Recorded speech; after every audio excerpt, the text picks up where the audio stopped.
What is up, Maniacs, and welcome to episode 14 of Broadened Horizon. I'm your host, Drake Riggs, here to bring you a great 5-guest lineup to get you ready for the doubleheader weekend of action.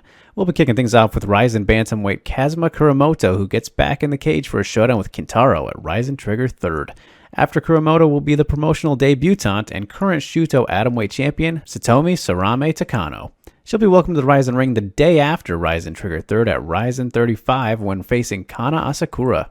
Then the international flavor returns as Johnny Case joins the show. Hollywood will return to MMA for the first time since 2019 when competing in the RIZIN 35 main event for a lightweight title rematch with Roberto Satoshi de Souza. Also flying in from the States is the Alpha Ginger, Spike Carlyle. Carlyle makes his promotional debut against former Deep champion Koji Takeda at RIZIN 35. And last but not least, making her third appearance on Broadened Horizon, the atomweight goat herself, it's Miss Ayaka Hamasaki, who looks to avenge her stunning upset loss to Sayaka Izawa. Thanks to all the fantastic guests, and special thanks to those who asked questions for the end of the show. Hope you enjoy the show and the weekend of action. Let's get rolling. First up, it's Kazuma Kuramoto. All right. Well, thanks for joining me, Kazuma. Great to get to see you, man. Hope you're doing well. Just how was the weekend as we get ready for the big fight week here? How's everything been leading up to it? 絶好調です。It's been fantastic. It's been a great camp. All right, very exciting, man, and getting to be on another Trigger event, RIZIN Trigger 3rd. We're on the second one. You've been on both the big shows now. So how did Trigger compare the last time to the regular RIZIN shows? Yeah, so obviously, the only difference I see is it's the cage and the ring. That's it. There's nothing different because it's a numbered event or if it's a Trigger event. For me, it's a fight, but the platform is obviously different. Yeah, for sure. And you mentioned, obviously, the thing that fans will take away most, and fighters, sure, as well, is the ring and the cage difference. And you're familiar with both of those, environments to work in. But do you like one better than the other? I mean, you're getting the cage again here. So how do you kind of compare those two? やっぱり、今回やってみて Yeah, for my fight style, I think the cage is I can use the cage in an advantage more because I can push them in to the cage. Unlike the ring where you have the ropes, you can't really push your opponent against the ropes or else they're going to fall out. So for my style, I think the cage fits me better. Yeah, hard to argue, and we've seen kind of the proof of that. But either way, Kazuma, 2 great wins in your first 2 RIZIN victories so far, and kind of some highlight reels, good ones to have on there with the finishes. So I'm curious for you, like, which was more satisfying between your Kato wins or the Nakahara one? どっちも僕らしかった。 So I think both finishes kind of represent how I like to fight. I like to finish. Obviously, the Nakahara fight was by a soccer ball kick. The Kato was by grounded knees to the grounded opponent. Obviously, both finishes could only be seen in RIZIN. So I think they're both great finishes, and they definitely represent my style well. But if I had to pick, I'd pick the most recent fight. Most recent memories, the Kato finish. Yeah, and that was a nasty one, man. Very violent stuff. You love to see it in the RIZIN cage. And just as for that fight, man, like, did he surprise you with anything? Because it seemed like you were pretty well prepared for everything he had coming for you. やっぱりもともと So heading into this fight, I knew that Kato had a great striking. His punches would extend, and I knew that going into the fight. I knew what I was getting into. But right off the bat, he hit me with a punch that didn't land too hard, so it didn't really hurt me or anything. But that's the good parts of Kato, that he has the ability to land his shots, even though I was fully aware, and that was a bad part of me going in there knowing what to expect and still end up with the same result. So I think that's the part I would take away from that fight. Yeah, definitely credit to him for being able to at least get that in on you, but it didn't matter in the end as you got the win. But, before that, Kazuma, unfortunately, you did have the loss in the Grand Prix to Alan Yamaniha, which no shame in that one, but a very close fight. I think, there was an argument for you even winning, but it's still a loss on the record, so I'm curious. I'm sure you've thought about it plenty and, fix things up. But what were your biggest takeaways from, a very tough fight that you had there with Yamaniha? もうやっぱり一番に So the biggest takeaway from that fight was that my striking style, the way I instigated the striking fight. The only way I knew how to strike was kind of the karate base. Keep distance, blitz in with heavy shots, and then evade. So that was the style I was doing, and with my guard down and everything, Yamanihi was able to counter every time I blitzed in, and my guard was low. He had the timing right, so. But that's the only way I knew how to strike. So after that fight, I kind of went back to my roots and worked on the basic traditional boxing style, with the guard up, and then working on my boxing technique a lot. So that's what I learned from the fight, and that's how I changed my fight style in terms of striking. Yeah, and it's always really cool to get to see the Grand Prix and RIZIN, kind of the very special thing for the tournaments, at least, seeing them happen. So are you hoping to get another chance in maybe a Bantamweight Grand Prix in the future again, if that opportunity is there? Yeah, so I think every time I fight, I like to evolve and continue to show that I'm getting better as a fighter. So if there's an opportunity, not only just the Grand Prix, but I'd like to show my improvement as a fighter per fight, for every fight. So if there's a Grand Prix opportunity, I definitely like to take that. But moreover, I like to improve off every fight. Yeah, man, can't go wrong with making those gradual improvements, and you'll get the chance to show us what those are in this next one against Kintaro. So very exciting fight coming up here, man. Just a guy who's been around for a while. I'm sure you've seen him fight plenty. Just what are your thoughts on him as an opponent here? Should be a fun one. Yeah, he hits hard like everybody says, but he's more of a complete fighter. He can do everything. He can grapple. He's a good grappler. He's got a solid ground game, and he's more of a well-rounded fighter than a lot of people think. So I think he's a great fighter overall. Yeah, I certainly agree. I think that's well put. A lot of people think of him for his power, but we've seen that he really can mix it up very nicely. And so I'm very curious, Kazuma.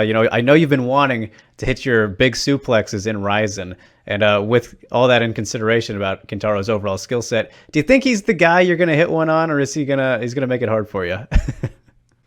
Yeah, if he faces me in a way.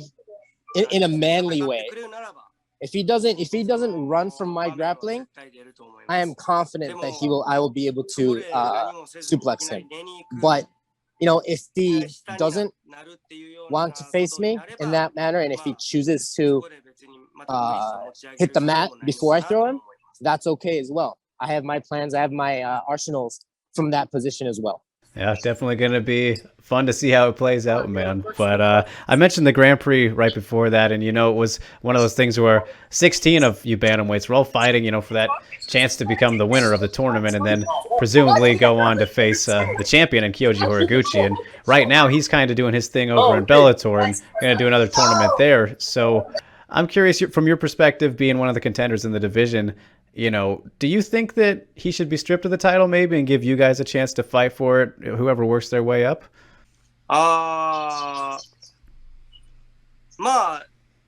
今のベラトールのトーナメント中は別に返上する必要はないと思います。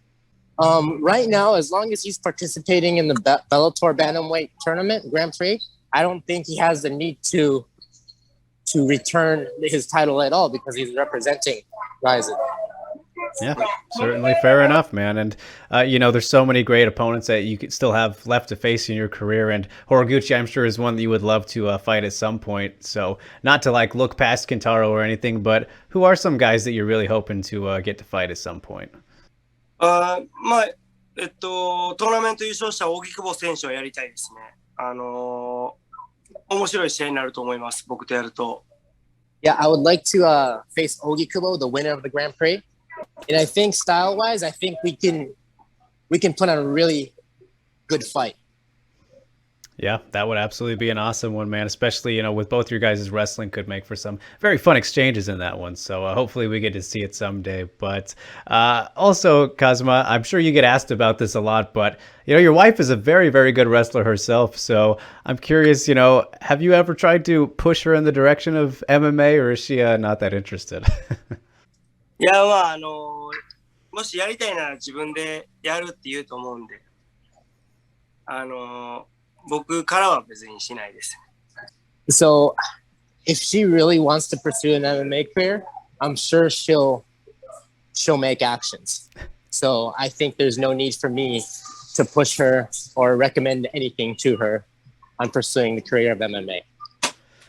All right. Well, with her being around it and watching, your career unfold, I at least got to ask, like, what do you think the chances are that, she'll give it a try? 1 out of 10. What would you say the chances are? 現時点ではまだ 1ぐらいじゃないですかね。Right now, I'd give it a solid 1. All right, a good honest answer, man. Appreciate it. でも1なんでないこともないっていう感じですね。It's still a 1, but it's not 0. So there's still possibility is still there.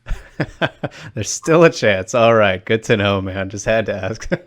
But I mean, as for things outside of MMA, Kazuma, I'm sure you got plenty of other things going on. But like hobbies and whatnot, what are some other things that you're super interested in when you're not busy training to be the best fighter you can be?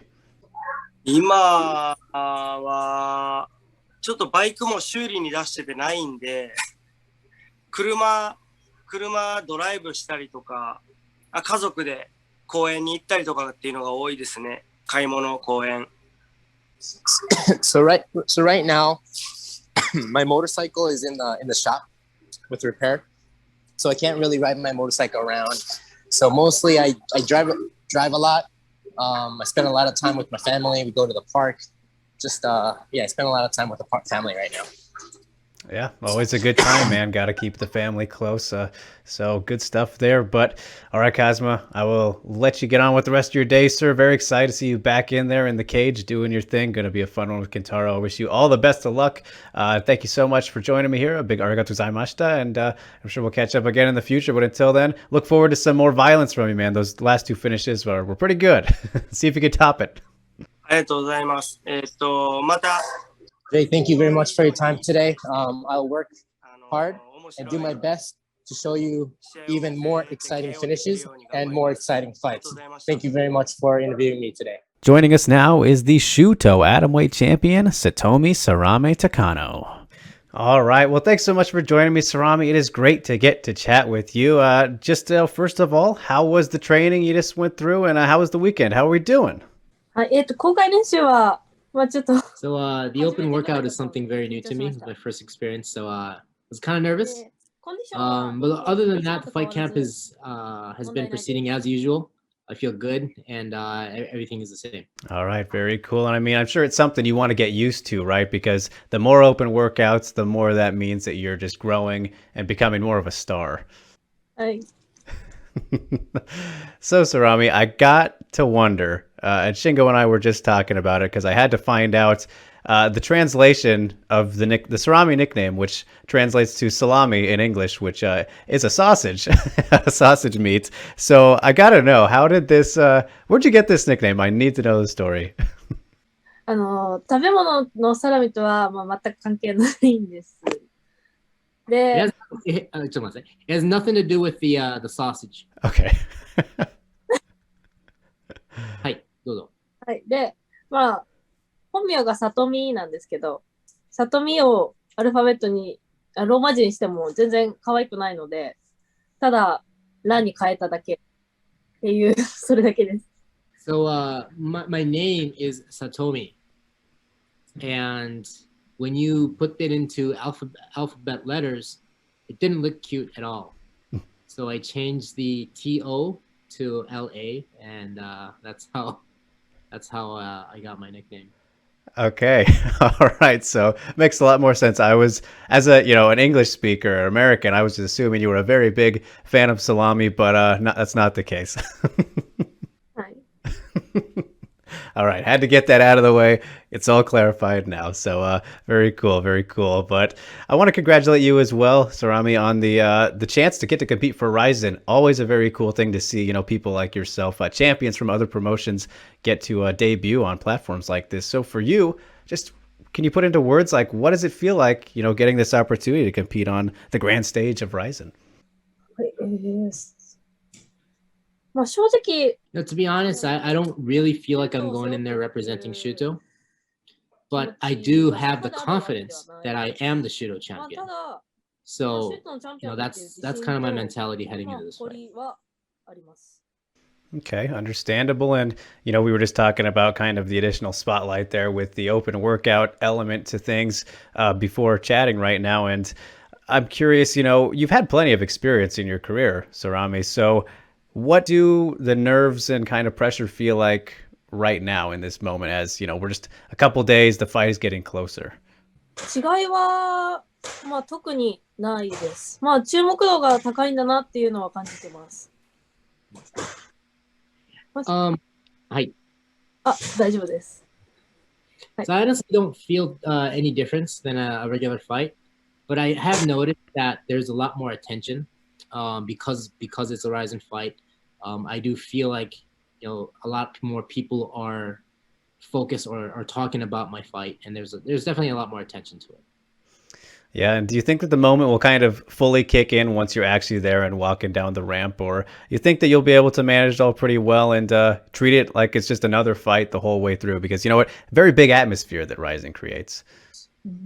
まあ会場を見たり、 So right now I'm intentionally trying not to think that it's a Ryzen fight.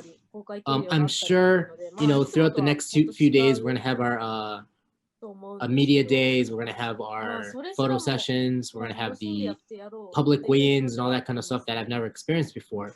So I'm sure it will probably kick in. Right now I'm trying not to let it affect me. Of course. So I apologize for trying to build it up early here, Sarami, but I'm very excited, all right? So I apologize. And I want to go back to your last fight as well, which, was that title win in your trilogy fight with Mina Kurobe, who, had the 2 wins over you previously, one of the veterans of the sport, a pioneer of the division, all that.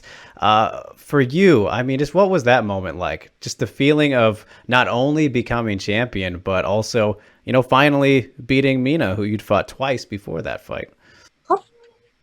勝った時は、 So I didn't really feel that I became champion from winning that fight. But for me, it was more about the relief.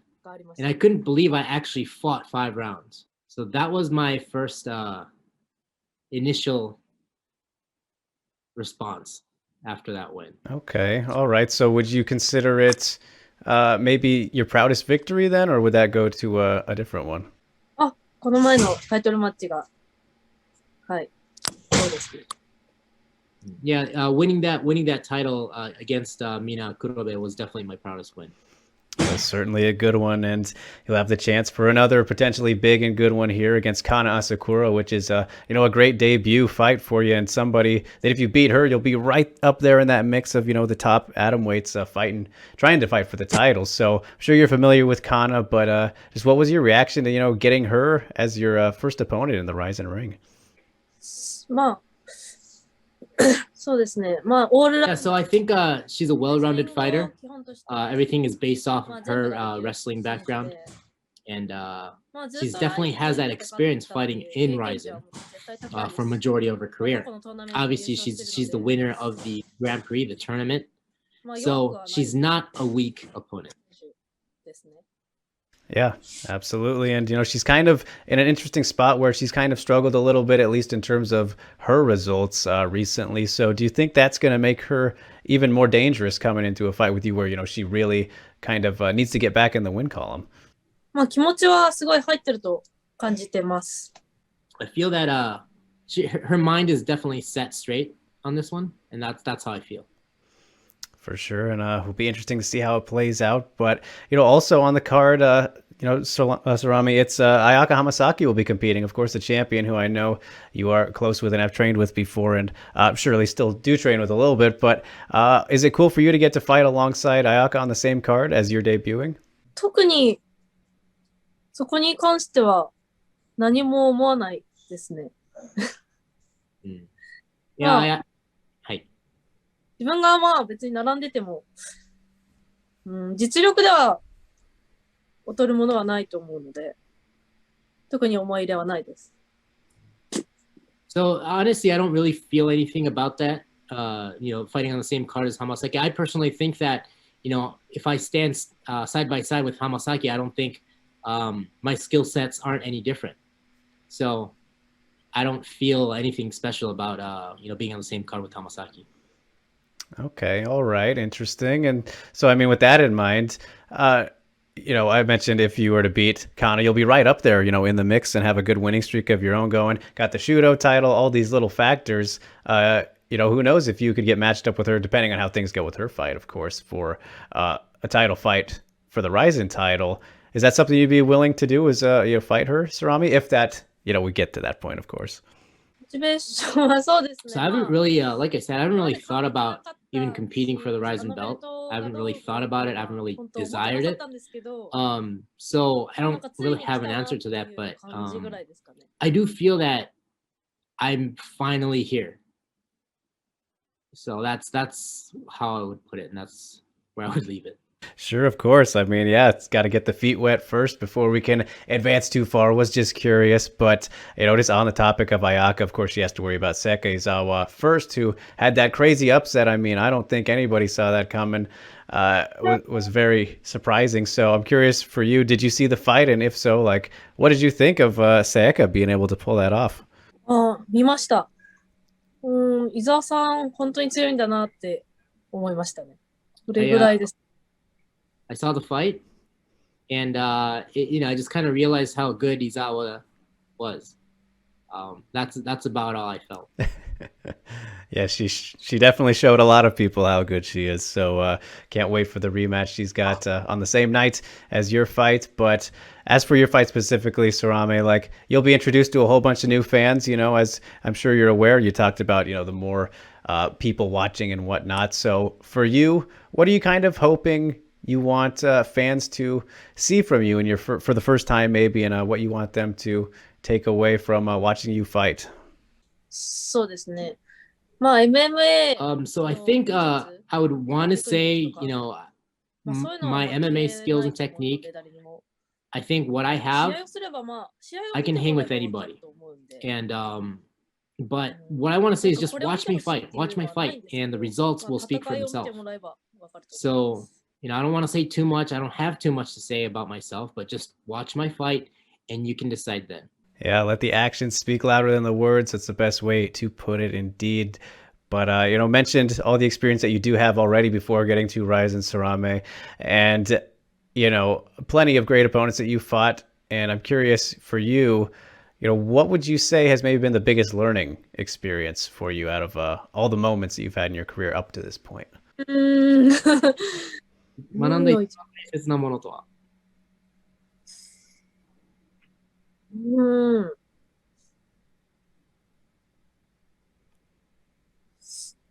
ないかもしれないな。なんだろう。ファイターとして学んだこと？特にないです。I don't think I learned anything. Well, that's not good. それは良くないですね。すいません。I'm sorry. なんか私にとって別に。So for me, fighting is something I do regularly. It's a normal thing for me. And when people watch my fight, it's what I do, and it's normal for me. So I don't really think about what I've taken back from anything. There's not much to learn from what I do on a regular basis. So I think that's how I look at it. So it's hard when you ask the question. I'm not quite sure what I've learned because it's just so normal. Yeah, totally understandable. I mean, maybe it can be more of a reflection thing that you'll have maybe an answer for once you're old and retired and don't have to worry about fighting anymore. From the history side of things, though, Sarami, most of your career has been fought in the Deep Jewels ring, and you even fought in Jewels before it was even Deep Jewels. So I'm curious, from your perspective, like, what has it been like for you watching kind of this promotion grow and getting to help it grow by being a part of it for as many fights as you've had? Has it been a cool experience for you to kind of see that women's promotion grow into what it is now? そうですね。まあ、やっぱり強い選手は、 So I think at the very end of the day, the tough women all come from deep jewels, and it's a platform that's easy to participate in. It's easy to get involved in and get fights in, but at the very end of the day, you have to be tough in order to make it. And I think there's a lot of tough competition in this promotion, and you need to really work hard and put an effort to become the champion and become one of the top fighters in this organization. Yeah, very hard to disagree. We've seen many come from there and go on to do great things, yourself included. So, yeah, very, very solid points. And you mentioned kind of that MMA lifestyle where it's just so normal for you and it's just what you do, Sarami. So, like, how'd you get into MMA in the first place? Did it just come to you randomly, or was it like you saw something one day and you're like, oh, that's it. That's what I have to do? そうですね。もともと柔道をやってて、 So I have a 柔道があんまり好きじゃなくて、 background in judo, and I didn't really like judo, to be honest with you. っていう時に And 出会ったのが、 it was a time where I wanted to step away from judo. Is when I was introduced to 当時の Miku, ディープのチャン who ピオン was a fighter from my region, だった選手がい and て、 I was seeing what she was すごい doing なと思って、 from the same area, and これだったら it 頑張 looks れるかも cool. しれないと思って。 So for me, it was one of those reasons. It's one of those reasons that got me into MMA. Okay. All right. So what was it about judo that you didn't really enjoy very much? 堅苦しいところ。 The rules and uptight. Everything was uptight. All right, fair enough. So, I mean, if you didn't get into judo in the first place, though, Sarami, and then obviously that led to the MMA path, but if that never happened, what do you think you'd be doing instead? 普通に会社員をしてると思います。 I think I'd be working in a regular cubicle like a regular person. All right. Well, hey, you don't have to worry about that, so it's all good. But I mean, some of the hobbies outside of MMA, Sarami, do you have any, or is it just purely, face punching? 洋服がすごい好きで、結構買い物に出かけるのと、最近はずっと編み物をしています。 So I like clothes a lot. So I like to go shopping, look for new clothes, and recently I've got into knitting. So I've been knitting a lot. All right, so the two clothing related things, and I like this sweater, by the way, so definitely got to have some good fashion and style, right? Makes you feel good. ありがとうございます。 Thank you for the compliment. Yes, of course. But all right, Sarami. Well, could chat with you all day, but gotta let you go. Of course, we got things to do, places to be, and you got a fight coming up. So very excited to see it. You deserve it. Congratulations again for getting the opportunity to compete on the RIZIN stage. And just thanks so much for joining me here. Big arigato gozaimashita. I wish you all the best of luck with the rest of the week and all the spotlight that'll be on you. I think you'll do fine. So appreciate it greatly. And yeah, just thanks so much. ありがとうございました。 It's one half of the RIZIN 35 main event, the returning Hollywood Johnny Case. Johnny, what's up, man? Hey, not much, man. Hanging out the Westin and riding out the quarantine. Cool, man. Good to see you. I mean, how does it feel to be back in Japan? Man, it's I can't even tell you like just how grateful I am right now and just like how blessed I feel. And man, just being here, like the last 2 years has just been a lot of struggle, a lot of adversity. So just being here in itself, like I already feel like I've won, it's the most beautiful feeling just being here, and the fight, I'm not even thinking about the world title, just the fight itself, such a bonus, and then the title on top of it. I'm really blessed, man. I'm grateful. Well, yeah, I can imagine, man, because it's been like, the longest gap you've had between fights in your career, right? And then plus all the craziness in the world. Just like, I mean, what have you been doing with yourself? You've been going crazy?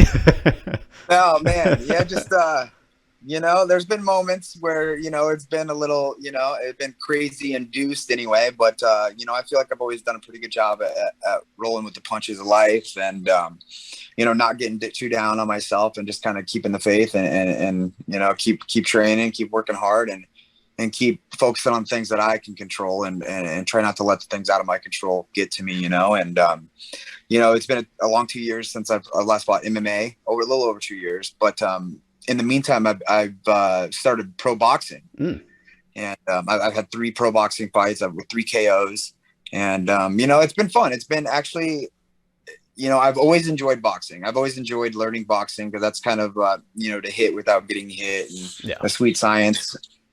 Plus, it really blends with wrestling really well. But actually training just strictly boxing and learning the sweet science is kind of it's kind of invigorated a new passion in my life, So I think after I win this title, and I'll fight my career in MMA and stuff, but I think I'll probably pursue a real career at boxing, and try to get another pro title.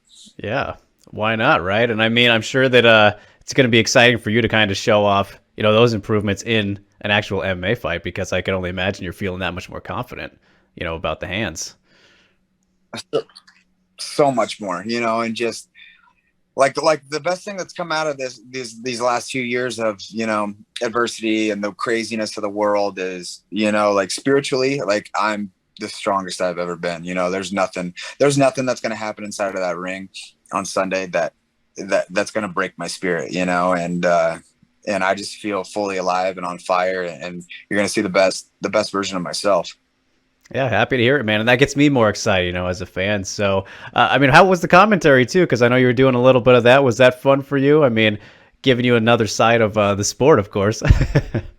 Man, it's awesome. And, a big shout out to, Shingo and the boss man, Sakakibara. Like, RIZIN's had my back the whole time, and, I can't thank those guys enough. It's been awesome. It's been awesome, the love that they showed me, and, being able to commentate, and, it's been really awesome, man. Yeah, for sure. It's always good to have, options and opportunities. So it's nice to see them, let people like yourself do that, especially, when you're kind of stuck in that spot where you can't make it over, Yeah, it was tough. I was supposed to, come back and fight for the title on New Year's Eve. And I was so gearing towards that, and it was, there was a lot on the line, in my mind. And, then the Omicron hit, and then, travel restrictions were banned a little bit more. And, it kind of took, it was like a big punch to the stomach in a way. It was like, man, am I ever even going to be able to get over here and fight ever again? Was, that thought crossed my mind, and then I just said, no, it's out of my control. Don't worry about it. Don't stress about it. Just focus on what you can control and train hard. And, and with God's grace, it happened. So, I'm here now, and I just couldn't be more grateful. Absolutely. Getting the chance to, right the wrongs from the tournament, not getting the chance to fight for it then. But I mean, I want to go back to that and like, what was that whole experience like, man? Obviously a while ago now, but a very unique thing. Not many fighters get to go through, that tournament style that you did. And so like, what was that like, man? Man, it's so cool. Like to be part of something so legendary, like, a RIZIN Grand Prix tournament was just, when I first saw this sport, I was probably like 6th grade, mixed martial arts. And I was actually at the state wrestling tournament. And like, we were at the hotel in the lobby, and there was some fights on, and it was, Don Fry and, that gigantic Japanese fighter. I forget his name. Takayama, the one I where think. they just, yeah, Takayama, where they just tied up and just started going to town. And I just remember thinking like, wow, what is this sport? It's like boxing, but they got like baby gloves, and like they can punch each other on the ground. And and then years later I find out that's Pride. It was a Pride. Mm-hmm. And to be a part of this, is just it's nothing in my wildest dreams, and now that I'm I went through it all, and ended up losing to the champion, and had some good fights, and made some good a good fan base over here. It's just, I couldn't ask for anything better. Yeah, and I mean, you mentioned, unfortunately, the loss there, but no slouch in Tofik. Very talented guy, and off to do his thing at Bellator now. But like, had plenty of time to marinate on it. But biggest takeaways from that one, man, because again, like I said, no shame in that loss, but I'm sure no loss is fun. No.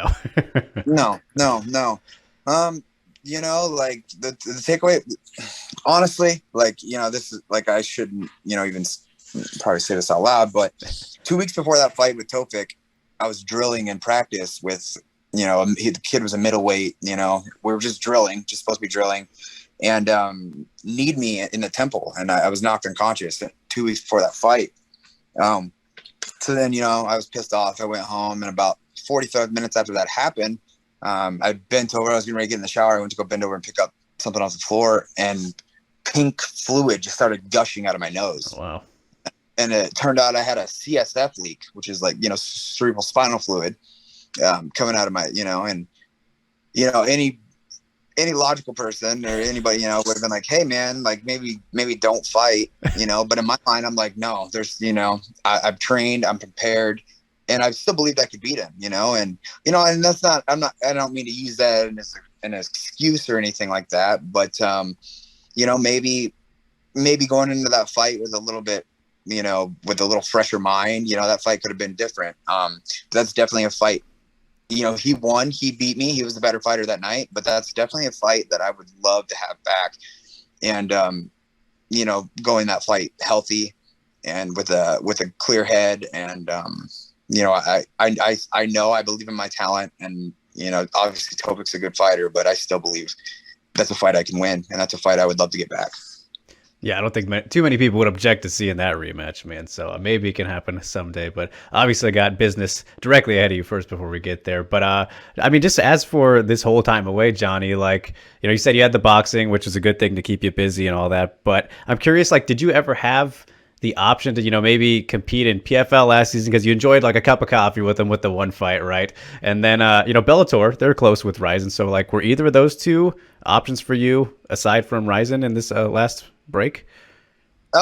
Yeah, so I was actually I signed to PFL. I wanted to stay with RIZIN because I love it here, and this is where I'll finish my MMA career, with RIZIN. And whether that branches into Bellator fights as well, like that's an option here because Bellator and RIZIN work together, and I have a unique contract, similar to like Horiguchi and those guys too. So when I become the champion, that's definitely a possibility to go fight for Bellator as well. Have some fights there, but RIZIN is where I'm going to be the rest of my career. I was signed with the PFL. I left RIZIN because the PFL was going to paying me substantially amount more. Plus, there's the $1 million tournament on top of that, and you win 4 fights and you're a world champion. And that's always been my goal since I started out fighting, is to be a world champion.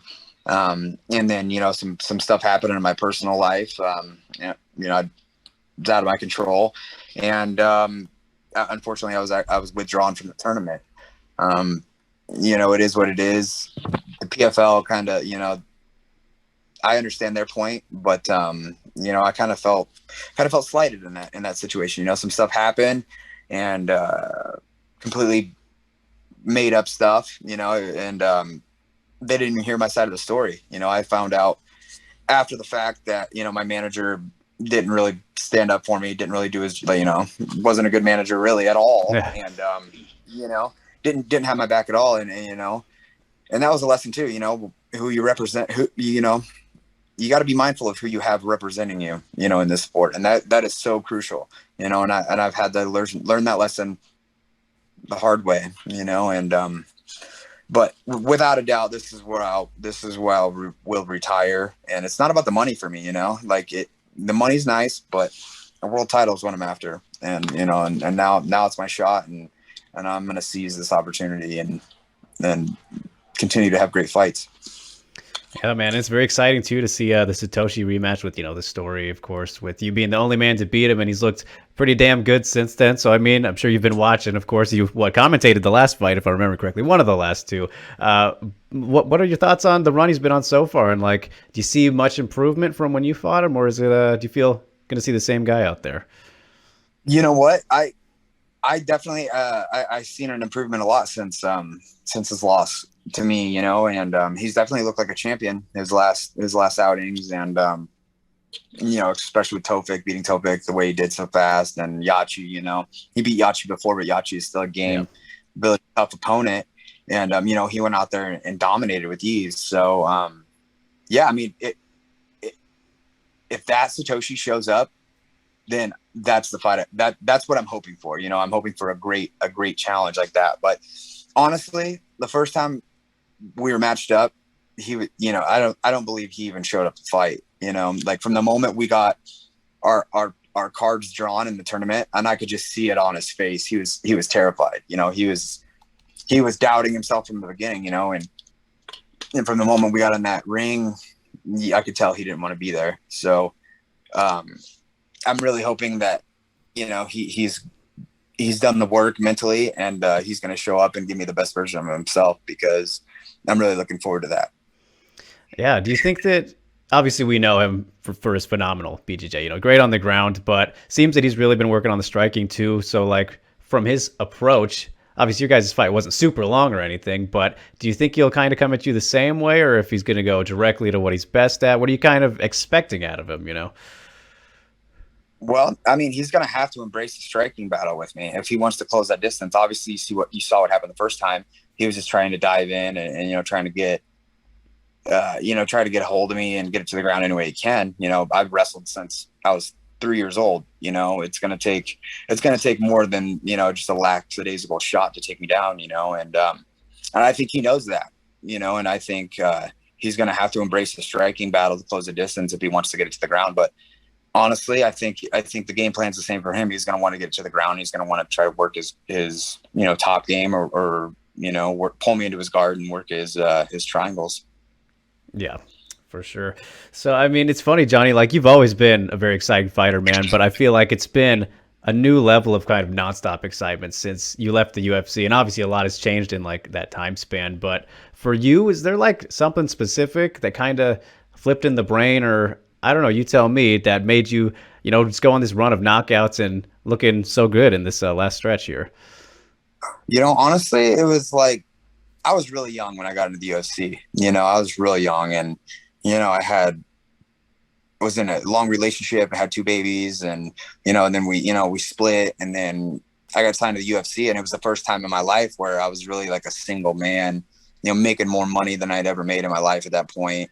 And, you know, it was kind of just, you know, living not the healthiest fighter lifestyle, you know, and then some things happened. I left the UFC, you know, in the PFL, you know, I had a, you know, draw with the back-to-back champ, Nathan Schultz. Mm-hmm. And, you know, and then I was like, you know, this might kind of be the end of my career. You know, I don't know if I'll get fights again, you know, and coming off a draw. And then, you know, it was kind of like up in the air, but,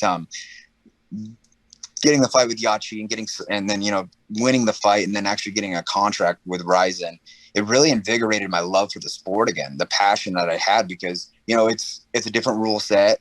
The fight is scored completely different. Yeah. And it was more geared to my style. You know, I'm the kind of guy, and I'm going to go out there and I'm going to look to finish the fight from the moment the bell rings to the moment the bell, you know, rings at the end. I'm looking to finish the fight. And this style, this format is perfectly suited for myself. And, you know, learning this, you know, fighting this style, it really lit the fire again. And, you know, made me really fall in love with the sport all over again. So I think that was the biggest thing, you know, is just leaving the UFC, not knowing where my career went from there, and then having another, you know, a second chance. And, you know, I seized the opportunity and I hit the ground running. Yeah, no kidding, man. And I'm always so fascinated by fighters who do go from pretty much, you know, any stateside promotion to RIZIN, or, you know, another Japanese or Asian promotion that has the different kind of rule set. So like for you, was it hard making that flip in your mind to be like, oh, I have all these options now. I could soccer kick people, stomps. This is insane.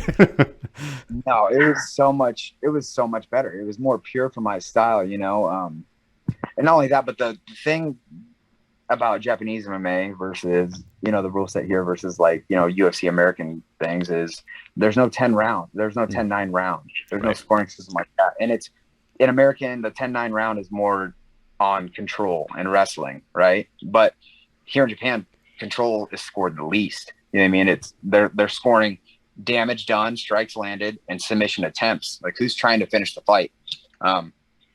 So, you know, like, I love that rule set better. And, yeah, it suits my style so much more. Yeah, and we've seen the proof of that. So it's very exciting that we're getting you back, man. And I mean, headlining too. You're the main event. So like, did you expect that? And does that feel like more pressure for you, or is that more motivation? Like, how are you taking that spotlight?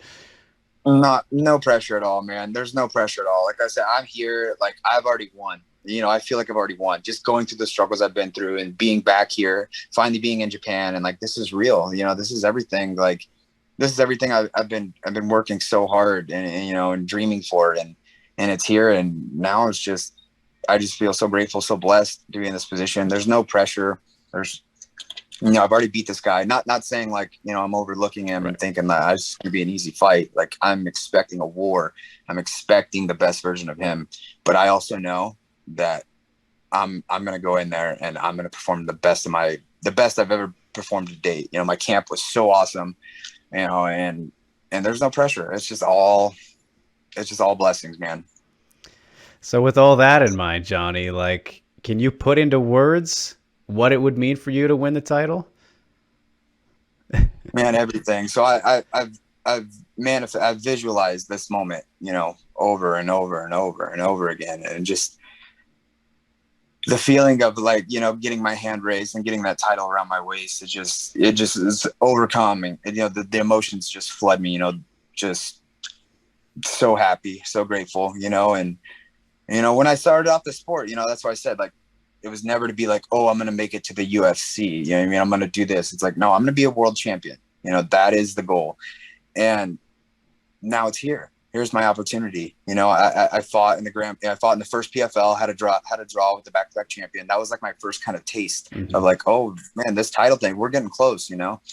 Then fighting in the Grand Prix, losing to, you know, the champion Tofik, was like, man, I'm so close there too, you know? And it was like, you know, I felt like God kind of was like holding me back in that situation. Like I wasn't meant to win that for a reason. You know, I wasn't with the right people. I didn't have the right people in my corner. And, you know, and God was like, nope, like you're not going to do it with these guys, you know. I kind of had a lot of lessons I had to learn in life, you know, and it brought me full circle. It brought me back home to Iowa. I ended up going back and doing my camp at the MMA lab in Arizona with John Crouch and Vincent Henderson, and just being around my bros, you know, who not only like love me and have my back, but who want me to win as much as I want to win. And that has been the whole difference, man. And I think honestly, like it's leveled me up to a level that I never thought I would be at, you know, and I'm fierce, man. I'm unstoppable, and I'm going to get in there. I'm going to get in there on Sunday, and I'm just going to go do what I love to do. And I know the result's going to take care of itself. Yeah, you can't underestimate having a good kind of environment and atmosphere around you, right? It's a little priceless, right? It's so important, man. It's so important because I was gonna go do my camp at Extreme Couture because my striking coach there, the best, you know, Eddie Baracco, best energy, best striking coach I ever had. Good dude, great guys, had my back since day one. And I was like, well, and I really just need the bodies, you know what I mean, for sparring. I need good high level guys. And to be honest, there was like two dudes that I was really going to go back and kind of kick their ass, you know. But then I got to thinking, I'm like, man, that's definitely the wrong type of energy I need going into a training camp. You know what I mean? And the one place that's always felt like home, the one place that I knew always had my back was the MMA lab, you know. And from the first day I got there, I knew I had made the right decision. You know, every single day this camp, you know, I showed up to the gym and I was so happy to be there, and it was such a pleasure. And I worked my ass off, you know, pushed, like, you know, back in the, you know, fights before, like I trained hard, but there was days I'd be like, oh, I don't know, I'm going to take this one off. I'm not feeling good today. No, it was every single day. It didn't matter how shitty I felt. I woke up and I was so happy to get to the gym, and I was so happy to, you know, to be around my brothers and my sisters, and, you know, and work my ass off. And man, you can't put a price on that. Yeah, no kidding. That's awesome to hear, man. So I know that energy, some good stuff. And so, I mean, listed off a lot of names. Will Crouch and Benson be in the corner? Who's kind of the team that's with you? So unfortunately, no. So that's kind of been a weird situation. So another teammate, another friend, Jakar Close, he's fighting the same night. Well, on the 16th, but you know, they're a day behind. So it'd be the same night here. So, so Crouch wasn't able to come. So I never even asked him, because I knew that was kind of Jakar's there full time. I was just coming in, and granted, I know Crouch would have had my back, but I just didn't ask him, So, and since all this, this travel restriction stuff, like the visa application process was so backed up that we had like, 10 days to submit our corners, because we were, they were getting a favor. We were kind of jumping the line, and we had like a window to get our corners in and get it arranged. And then after that was it. So literally the first day after I get my corners approved, one of my corners, he can't make it. He had some issues, that was out of his control, and I'm like, whatever. So then a good bro of mine, long, good friend, Dan, the Hitman Moret, he was my other corner, and he was going to come, but he was cornering Marco Madsen in Jacksonville last night. And so he wasn't able to leave on the same flight as I was. And so I was like, man, and then Benson right away, he's like, yep, whatever you need, bro. He's like, I'll go get vaccinated right now. I'll do whatever you need, man. And like, in that moment, I looked at that dude and I was like, man, I freaking love you, dude. Like, you're such a good dude, and everybody's yep, I'll go. But unfortunately, the situation we were in, it didn't matter at that point. That, our approval window was closed. Mm-hmm. So it was like, okay, I'm rolling here by myself, and like, thank God I have, Miyu Yamamoto, her husband, Kyle, Crazy B, mm-hmm. I'm close with. They've always been really good people. So I reached out right away, hey, can you guys, kind of adopt me while I'm here? And they're like, yeah, of course, whatever you need. Me was like, yep, whatever you need. But just as long as I get to put that title around your waist when you win, and I was like, yeah. So it worked out awesome, and I have their help here, and Spike Carlyle, he's another American guy too. So, and he was in the same situation. One of his corners couldn't make it, so he's kind of here with, same situation. So me and him kind of linked up in LA, before getting on the plane to come over here, and we've just kind of been doing our own thing and hanging out. But God's good. Everything happened great, and we were able to arrange for Dan to actually come. So Dan gets in here. Yeah, Tuesday morning, Dan will get here. So I'll have him here. Plus I'll have Crazy B. Plus I'll have Spike Carlyle, and I got all the support I need here, man. It's been good. Nice, yeah, that is very cool, and pretty fortunate how it all worked out. But you can't deny it would be pretty epic to go in there and just win by yourself. That'd be kind of nuts. Well, that's kind of how it was. Like I had the best camp. There's nothing that's going to stop me from going in there and performing. And that's kind of been an attribute that I've always had. I've always been able to be a great competitor, and like no matter what happens in my personal life, I can get in there and I can perform for that 15 minutes. Nothing else matters, and I'm in there and I have a job to do, and I kind of get out of my own way, But it's crazy because every fight camp has adversity. That's the point of a camp. Like, you're supposed to have adversity. That's how you level up. That's how you get prepared to fight. But man, the training room in the gym, I fucking far exceeded my expectation. Like, it's the best I've ever been, and there was no adversity during my camp. All the adversity came outside of, things that were out of my control, right. Like not having a corner, not having, all these what if situations. And, and it's been like everything. It's so funny because I know God's got my back, because like everything going up to this was like, dude, this might not happen. And then right at the last second, boom, things work out, and it's a good reminder to just, like, don't stress. It's out of your control. Right. Like, what can I do anyway? I'm just going to make the most of my situation. And I've kind of had that positive attitude, and then it's just been working out for me like that. And, and I have faith that it's going to do that all the way up to the fight. So, I'm prepared. I've focused on everything I need to focus on, and the rest is out of my control. Yeah, man. I mean, I think a lot of us were forced to deal with things out of our control the last couple of years, but sounds like it is definitely lining up very nicely for you, Johnny, and can't wait to see it, man. So you mentioned Spike. I actually got to chat with him here in a couple of minutes, so I'll let you go, man. It's been great getting to chat with you. Could go on and on and on and on. But yeah, like I said, wish you the best of luck, sir. It's going to be awesome to see you back in there and against a guy like Satoshi in the main event. Like, good spot to be in. So good to have you back. Welcome back, Johnny. Wish you the best, sir, and thanks so much for the time. Thank you so much, man. It was great talking to you, Dre. Make way for the Alpha Ginger. Here comes a Spike Carlyle. What's up? Hey, how you doing, sir? Good, good. Can't complain. How about you, Spike? Oh, I'm phenomenal, man. Good to see you, Mr. Riggs, correct? Yes, that is I. Yes, nice to meet you as well. How was the trip over? Man, it was the flight and everything was great. A couple hiccups before I boarded, and then definitely after we landed, they have a pretty strict quarantine process but we just had to be very patient. So, but everything worked out, and I'm happily in Japan now. Yes, very awesome. Is it your first time? This is my first time, obviously, competing. My second time. I've been like 1 week in 2016. I went for vacation for about a week. So. All right. Same area or a different part? Yeah, last time I visited was Tokyo, Kyoto, and Osaka. So I'm in Tokyo again. So it's pretty special. Yeah, man, super cool. And I want to congratulate you because I know this was something you wanted to do, is to get to compete for RIZIN. You said that after, the UFC departure. So, like, I mean, just what was the reaction like, man? I'm sure you were ecstatic. Yeah, this has been my dream come true, so to speak. I've been thinking about this moment, and honestly, it's been since I was 15 years old. So 13 plus years for this week is pretty epic.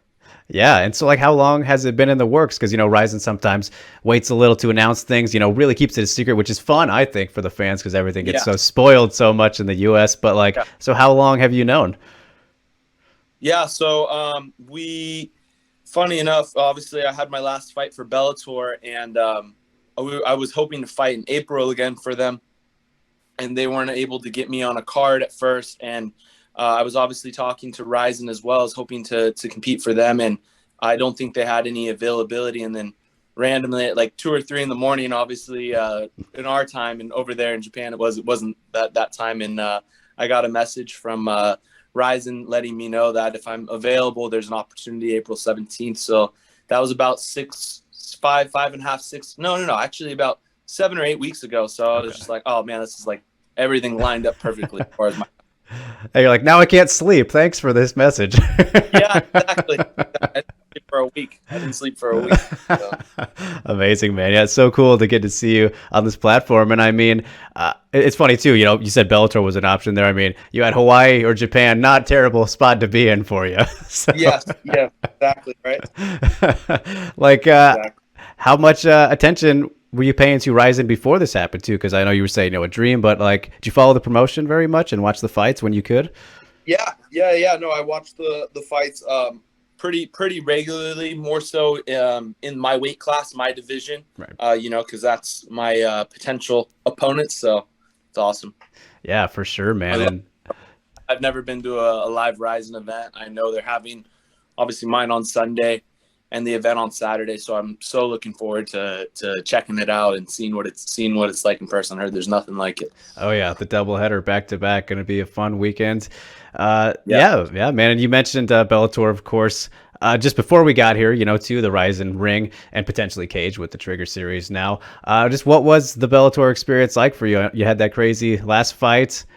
Just what was it like? Man, it was a tough outing. That's not the way I want to go out there and fight all the time, man. I don't want to have these 3-round wars. There's only so much the human body can take, but obviously I'm super grateful I got the win. I persevered, and God came through with a miracle, so it was very nice. Very memorable too, so there's that. Yes, yeah, those are the ones you don't forget. So.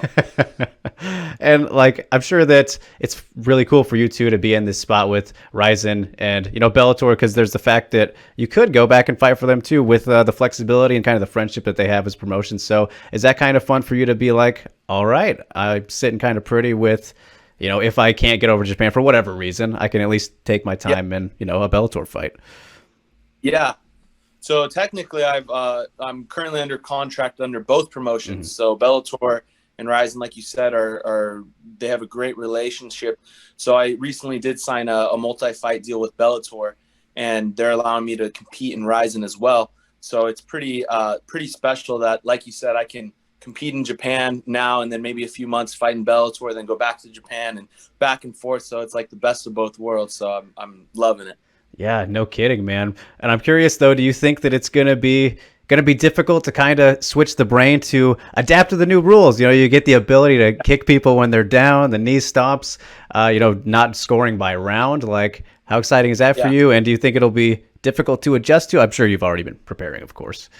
Yeah, so like my fighting style, I think the RIZIN rule set is going to actually be better for me. Obviously, this is my first time competing under it, but I think, like I said, with my mentality, my fighting style, it's actually going to be more advantageous to me. So, and then obviously the old unified rule set, the American rule set, I've been competing in for long enough, so I'm definitely comfortable there as well. But I definitely think this is a tailor-made rule set and stylistic great venture for me.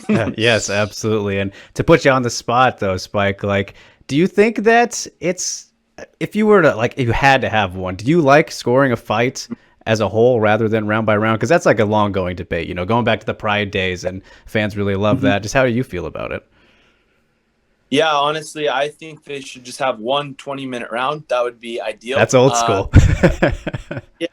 Yeah, because or like one infinite round, whatever. Because I've never been finished before. Out of 30 pro fights, or 30 not pro fights, 30 fights in Muay Thai.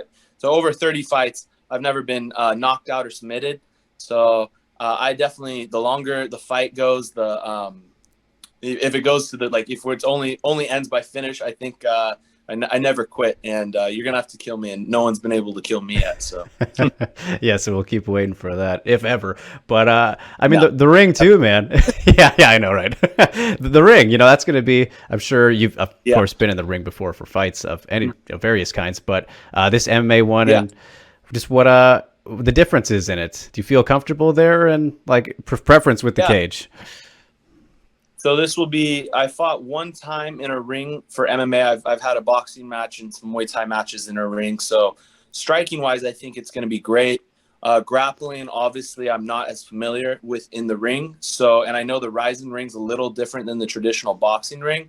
So, I can't speak too much to that, but I don't think it should be an issue. But we'll see. We'll see. I just don't want to. Hopefully, I just don't go flying through the ropes with someone, or I fly through the guy's rope trying to take him down. So I don't know. So we'll see that when it happens. But I think we'll be all good. Yeah, I mean, they have tightened up the ropes from what I've heard from the inside sources. The last couple events. So it's gotten better. I don't think since I don't know, maybe Yuri, he had a fight where Brandon Halsey went out of the ring. It was a big old thing, but always crazy. Careful. Yeah, that's the fun of the ring for sure. But I mean, Spike, you're on a great run right now, since we mentioned the UFC, on a great winning streak. Like, I'm curious, mentality wise for you, has it been, do you feel like you kind of have a chip on your shoulder, after the UFC departure? Like, how have you viewed that whole processing, leaving, the grand stage, and everyone views, the UFC as the spot many want to be? How has that been for you? Oh, I mean, like you said, it's been pretty amazing. I haven't all my opponents. Definitely, it sucked when I got released from the UFC. I don't personally think I should have been, but I was, I might have stepped out of alignment with their protocols and their way of doing things. But I maybe made a mistake here or two, but that's part of the learning process and growing process. But ultimately, as far as a chip on my shoulder, I mean, obviously I want to silence like haters or doubters who don't think I have the skill set to compete with the best and be a world champion. So that's always nice to prove them wrong. But I think just every fight you watch of me, I think you will see the heart of a champion, the skill set of a champion. So there's no, people are always going to think what they want. It matters what I think and what I know about myself. So I definitely know I can beat anyone in the world on any given night. Yeah, of course, got to drown out the noise the best you can. People are going to say what they're going to say, right? So, unfortunately, sometimes American fans, you can win fights in a row and then you lose one, everyone loves you the first 10 fights, but you lose that one, you suck. So American fans are not or just fans in general usually aren't that good, but I've heard the Japanese fans are a little different. Win or lose, they respect you for just stepping up. Oh yeah, I think that's undeniable, and it's funny too. Like just for an example, last night, don't know if you were able to catch the UFC fights, but like Hamzat, he's still undefeated, but he had a really tough, close fight with Gilbert Burns, and fans are giving him shit despite winning. It's like I can't please them all. Exactly. You never. If you're trying to please other people, you go crazy. So. Yes, for sure, man. It's all about what you can do and how you feel about it. So you got a great opportunity here with RIZIN 35. I love this card top to bottom. I think it's amazing. You're obviously a part of that. And getting to face guy like Koji Takeda, who I'm sure you're familiar with, the Deep champion, former Deep champion. He relinquished the title recently. But, I mean, this is a big, good test for you at the gate, man. Like, could be very close to the title shot right with a win here. But Koji as an opponent, what do you think about this matchup? I think it's gonna be a good one. Yeah, no, definitely. I think I fought similar opponents to Koji before. He's believe they say he's 5'7". I'm not sure. We'll see when I meet him in person.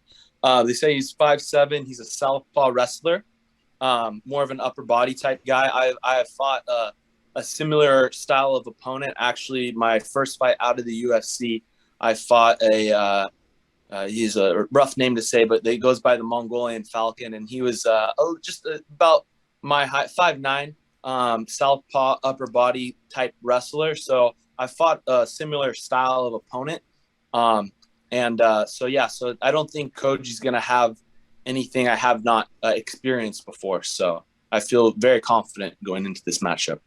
Yeah, gonna be a good one, man. And like I said, he's been a guy who was right there, I think, for the title potentially himself, but he had the loss to Yauchi, who another great guy who's competing. He's on the Trigger card, I believe, this weekend.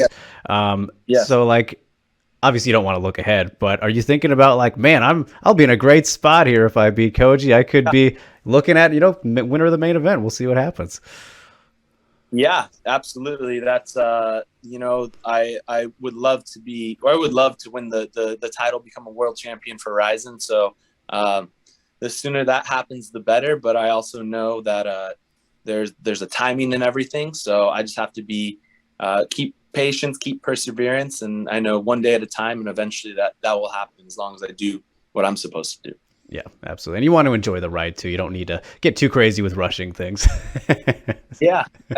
I mean, with that being said, I'm 28. I turned 29 in May, so the time to go is now. So right. I'm just at my prime, I always say, and so I'm ready to go for it all. So whenever it happens. Absolutely, man. And like I said, this is a big card, 3 title fights that are going on it. And then, we're getting the reintroduction of, the international guys like yourself and Johnny. I mean, it's something you've wanted, a dream, like you said. So are you feeling any like pressure yet? I mean, I'm sure it's a lot of motivation, but do you feel the nerves? Like, how is that aspect of it? Oh yeah. I mean, that's always going to be there. The nerves, the fear of the unknown, all that stuff. I definitely, I'm a man of faith, so I definitely go to my prayer room, my prayer closet often, and that's where I battle against those attacks. But, I believe that I'm here for a greater purpose than just my own self. So that carries me through and gives me the mentality needed to persevere. Oh, fair enough. And I know you're a guy who loves the walkouts too. Don't really get to do them as fun in the UFC, but I'm sure you got something planned for this, right? Yeah. I'm super excited. We were going to try to do something with some other people and make it something crazy here. Unfortunately, because the Corona protocols, it kind of didn't work out like we wanted, but I've been thinking about this since I was 15. So I already have an amazing walkout and song ready to rock, and I just can't wait for it. Oh man, I'm excited. That's like half the fun of the RIZIN entertainment. Of course, we all go for the fights, but it's a whole show, So. Hey, we're not just fighting, we are entertainers, and I think the more people fighters especially, understand that this is the entertainment industry, that will bring more people to it. You know what I mean? So I'm an entertainer. I'm a fighter, martial artist, and all that good stuff, athlete. But I love entertaining. So.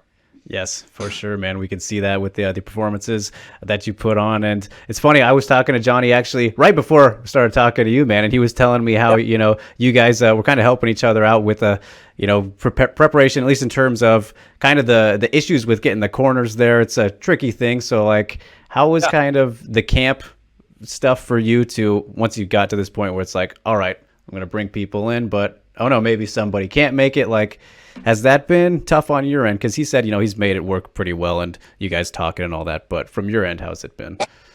Yeah, no, it's been so yeah, I have one of my coaches with me here. I was trying to bring another one, but similar situation to him. The visa and everything was a little tricky. We didn't have as much time as possible to get my other person here, but thankfully Johnny's here, and we're gonna be helping each other out. And Team USA, we're getting on really well, and it definitely feels like we were here. We were brought together for a reason, so it's special.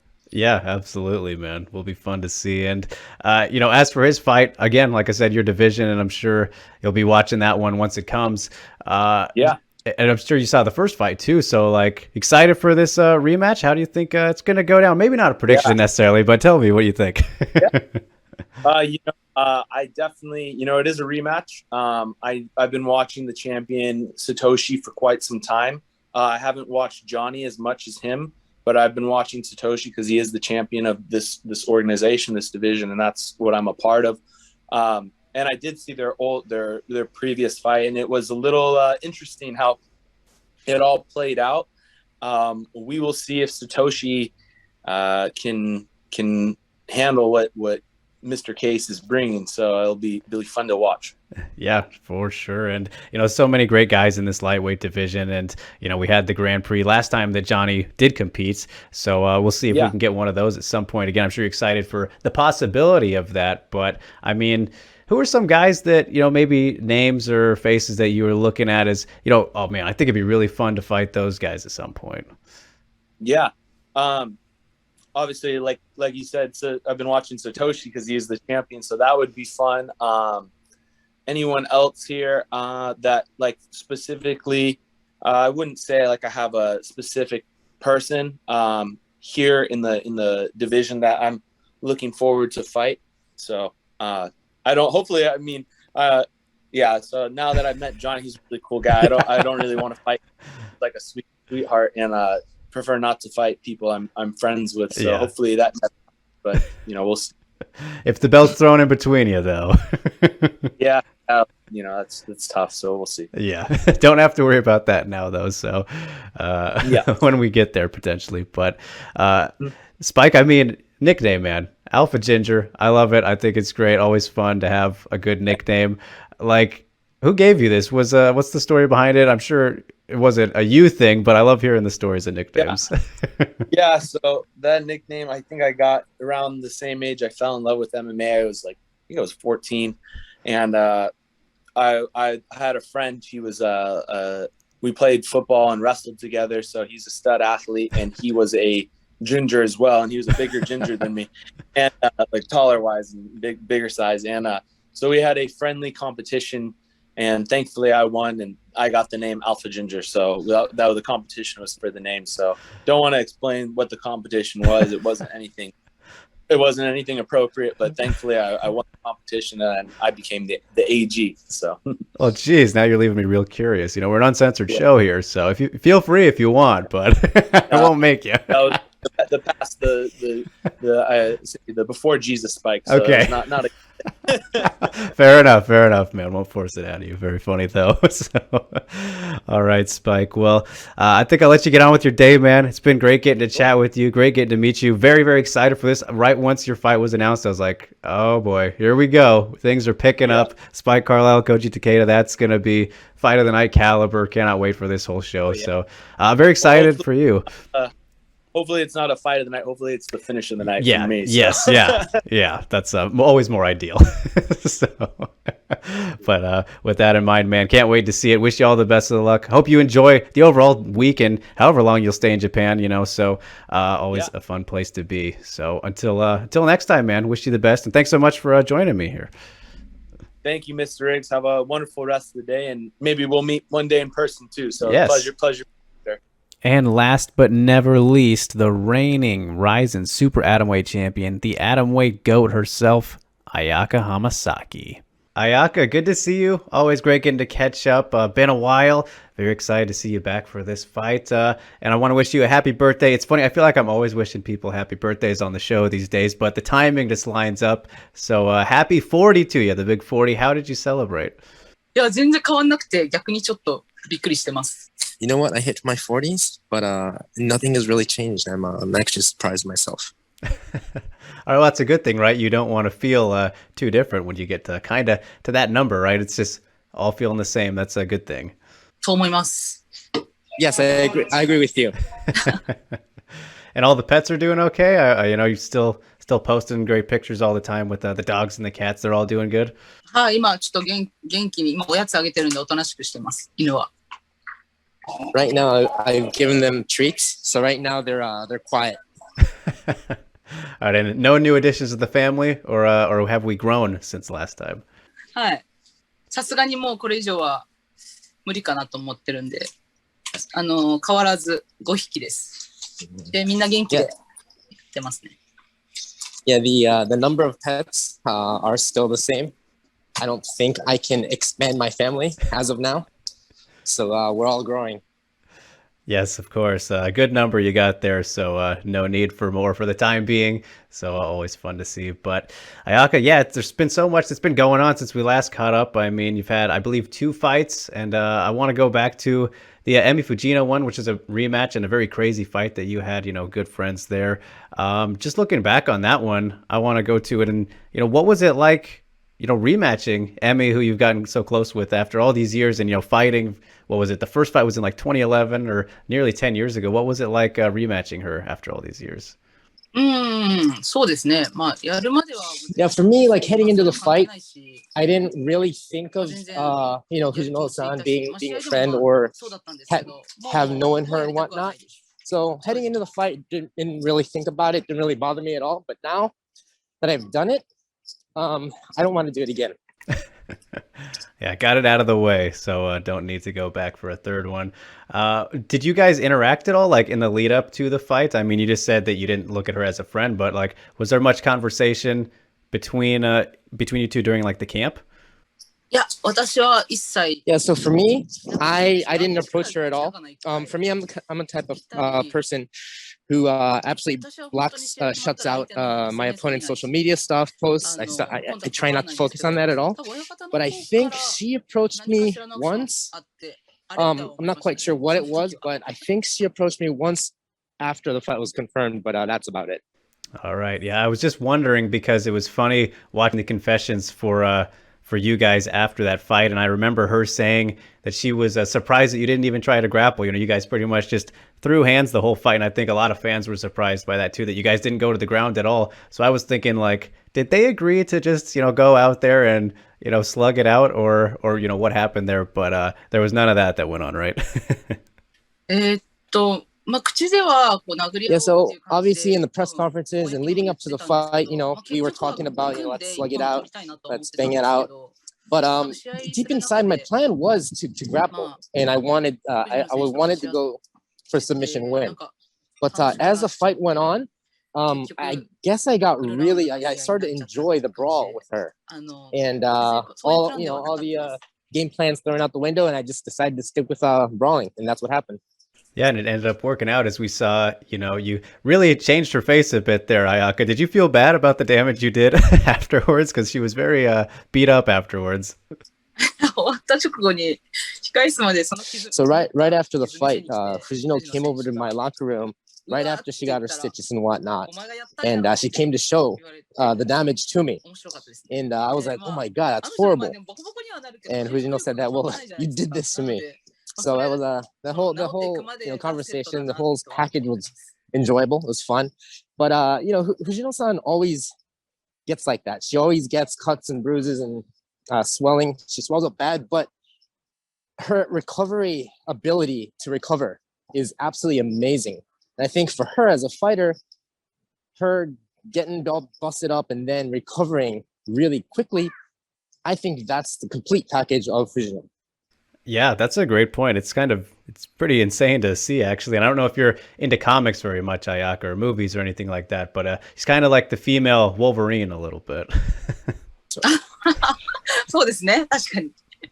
一瞬ですもんね、本当に。Yeah, I agree. Like if the how she recovers is instant, so it's crazy.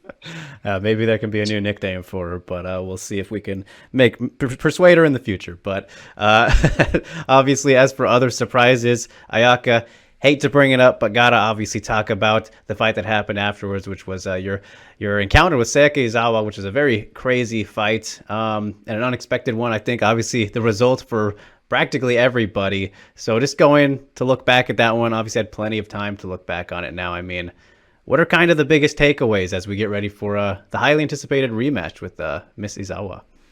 それはたくさんあって、まあそうですね。So, there are a lot of takeaways, but a lot of things I learned from that loss. Especially, I've never felt like was ever in danger in the closed guard position. But that's where, I got caught this time. And I was able to revisit my style in the closed guard. And, obviously that's what started everything. So I've revisited everything. I've worked on my skills in the closed guard. And overall, I was able to raise my overall skills. So, it's a loss, but there is plenty to take away, plenty to learn from that loss.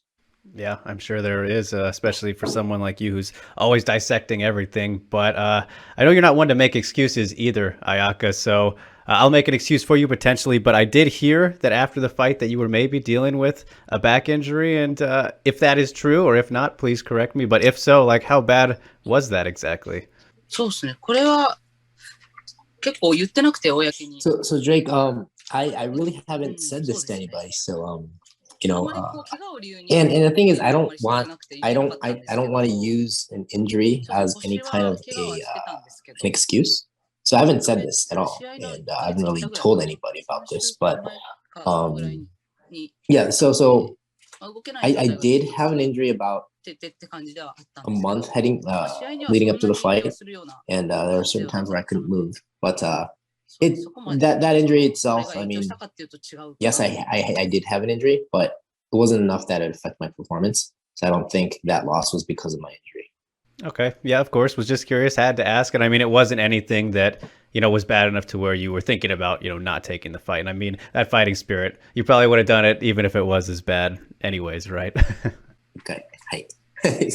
I mean, as for the positives, though, to take away out of it, Ayaka, obviously always plenty to learn from in all fights. But for this one specifically, I remember, watching the confessions for that one as well afterwards. And you kind of said you realized how many people support you, like maybe you didn't notice it as much before, but afterwards it really showed. So, I mean, I'm sure that was something to take away positively. But just overall, what are kind of some of the positives out of the loss? そうですね。たくさんあったし。Yeah, so there's definitely a lot of positive things. Like I said, it made me realize that there are so many people who support me to get to where I am. And so many people who cheer for me and support me. It just made me realize that there are so many people supporting me. And that's why I'm being able to do this. So it's definitely a positive thing to be able to recognize that. Yeah, I mean, one of the people was right there waiting for you backstage. You enter the back and there's Reina and she's crying about the loss of a very big supporter. Was that kind of something that hit you right in that moment where you're like, oh man, here's somebody who's been definitely a big supporter, and was it tough just kind of seeing that after you walked back from the fight? あの時はやっぱり Yeah, I felt like I felt bad for her because she had a fight, immediately after this. So I kind of felt bad that I had to put her through that right before a fight. So yeah, that was very I felt bad for her. That's the name of the game, unfortunately. But I mean, as for her fight specifically with Siwoo Park, a very fun fight too. And I know a lot of people thought that Reina actually should have got the win. So I mean, I don't know if you got to watch in that moment, Ayaka. I'm sure you have watched it since. But what did you make of that fight? Do you think that Reina should have won as well?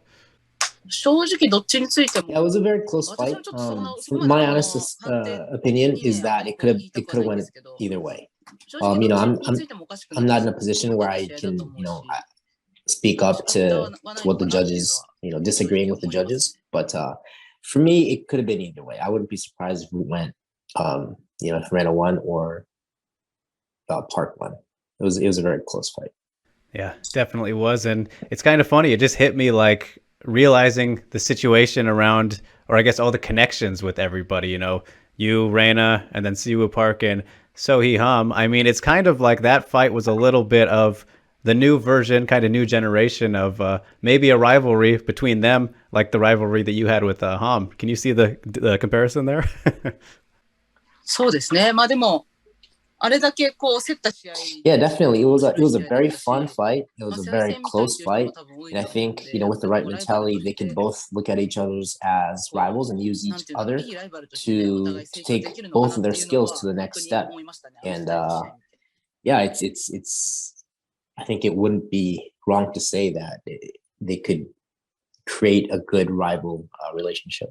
For sure. We'll have to wait and see how it plays out. But going back to Izawa, Ayaka, I'm curious, you know, like for you, how familiar with her were you before facing her the first time? Because it's so crazy. You know, she'd been only fighting or, you know, training in MMA for just around a year before fighting you. So there wasn't like a whole lot to watch of her, but there was still a decent sample size. I mean, how familiar with her? Well, how familiar were you with her, you know, going into the fight with her? そうですね。うちの ACC の元の選手 Yeah, I've known her. 試合してるので、 And I've known her as a fighter for sure because she's fought my teammate Motono 現 twice. 場で見て So I've seen her fight live. I've seen her. I knew who she was, and I knew that she's had a long, extensive, you know, martial arts career. 長くやってる選手っていうので、 So まあ君も I know that she was very あの good at finishing 知ってまし fights たね。はい。 and how she fights. So I think I had plenty of information on her leading into the fight. Okay, so I mean, like, even with that in mind, knowing as much as you did, were you still surprised at all that, you know, she could compete with somebody like you who has just, you know, a ton more experience than her? Like, you can't even compare the experience difference. Was it surprising to you at all, or were you not surprised because of the fact that, you know, you did know who she was? そうですね。オファー。 When I was given the offer for this fight, because of the pandemic and the borders being shut down, it was very hard to bring in international fighters, and I understood that. So my option was either not fight or fight Izawa. Those were the only options I had. And so as far as Izawa was, like, I've known her, I've seen her fight, and I was interested on what kind of fighter she was. So, you know, for me, it was a no-brainer. I said, yeah, I want to fight her. And, you know, Ayaka, you are still, you know, officially the champion, of course, and going to be defending the title in the rematch here. But I'm curious from, like, the mental perspective, you know, how you look at it mentally. Do you treat it as, okay, I'm going in there to reclaim the belt, you know, because it was a loss? Or do you kind of not look at it that way and just like, all right, we're going to have a rematch? Or how are you kind of viewing it in terms of, you know, the championship status? Because, you know, going in off of the recent fight. そうですね。負けたことは何回 You know, this is でも this is actually my first time I get to fight somebody who I lost to. So that itself is something very new to me, and it's been very fun. This fight camp has been very motivating and it's been fun. So I'm actually very excited to see how this affects me. This you know, this unique mentality, because it's something very new. Yeah, a different position to be in, no doubt about it. I was thinking, I was like, oh yeah, I didn't get a rematch with Claudia, didn't get one with Olivia, so this is definitely going to be an interesting kind of challenge for you, right? And I mean, when you look at it in that way, how big does this fight feel in terms of, you know, the magnitude out of all the fights you've had in your career? Does it feel like the biggest one, or is it kind of like you're trying to treat it like it's not that big so you can go in more level-headed? Or how does it feel in that regard, Ayaka? まあ、大勝負といえば大勝負ではあるんですけ So ど for me, the theme for this fight is being calm, cool, and す collected. ぐ試合で熱くなっちゃう I always get hot-headed. I get way too overheated and excited during the fight. And sometimes that puts me in bad positions. So I think the theme for this fight is to be calm. And if you would label it as being, you know, the biggest, most important fight of my career, maybe that may be true, but for me, I don't want that to get that into my head. And yeah, I want to stay calm. I want to try to stay calm for this fight. Of course. So apologies, didn't mean to build it up too much and get you thrown off or anything. But and will Megumi be in your corner again this time? I know she was for the last one. そうです。藤井さんと、今回は藤井さんの旦那さん、佐々木真司選手もついてくれます。Yes, that is the plan. Fuji-san and her husband, Sasaki Shinji, will also be in my corner. All right, very cool. So, I mean, obviously been training with Megumi for such a long time now, Ayaka. I'm curious, has she changed at all when it comes to training together, or has she pretty much been the same old Megumi for all these years?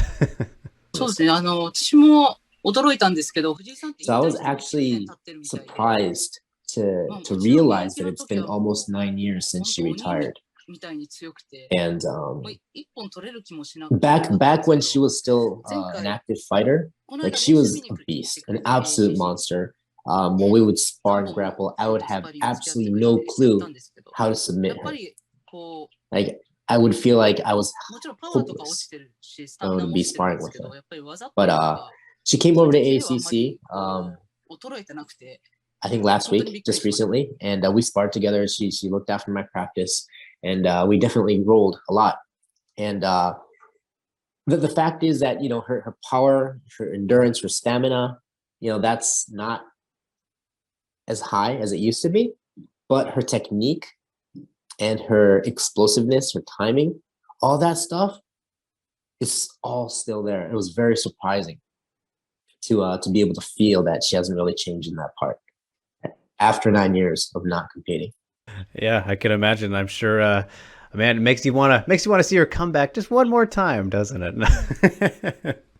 いや、私も yeah, I honestly feel that if something is right, if the timing is right, I think there might be a chance of her, us seeing her in the ring again. But I know her very well, so she's extremely stoic. She's a perfectionist, so she won't step into the ring unless she believes that she's in perfect condition.